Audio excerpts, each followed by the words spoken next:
Okay, so right here we start mixing it up. Me, Izzy, and Ivan, we're all mixing all 6 cubes up so you can see that. We want it to be open with our audience just to show y'all that we are not setting them up for him to finish early or anything like that. We are mixing, trying to make sure that no colors are near each other, which anybody that's mixed the Rubik's Cube can tell that that's pretty hard to do when you're trying to. So that's what I'm trying to do right there, and you can see my hands. Ivan and I have the last 2 ready to go, and I am just going every way possible to try to get the colors away from each other. And let's begin.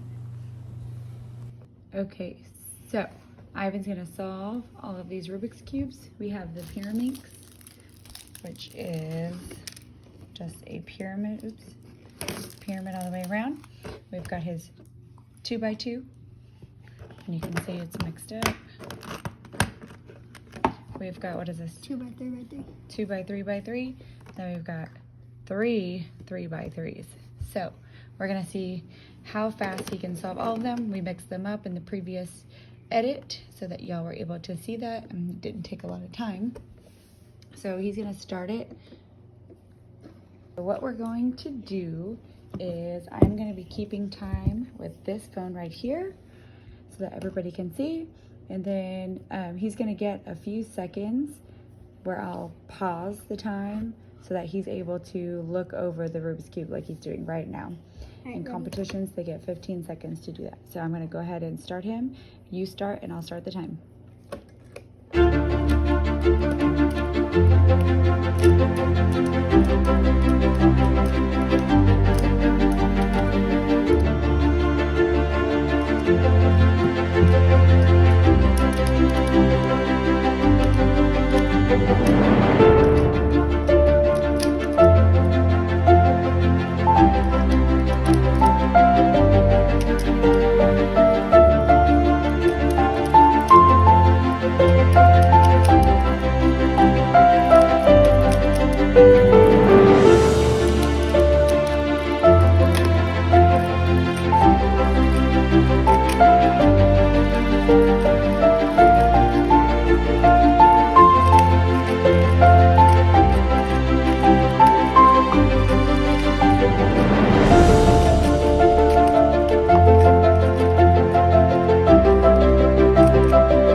Well, look, your Pyramix was 37 seconds. Your 2x2 was 44 seconds. Your 2x3x3 was 45 seconds. Your first 3x3 was 1 minute 42. Your second was 1 minute 57, and your last one was 1 minute 27. Nice. Congratulations. Break it up for Ivan.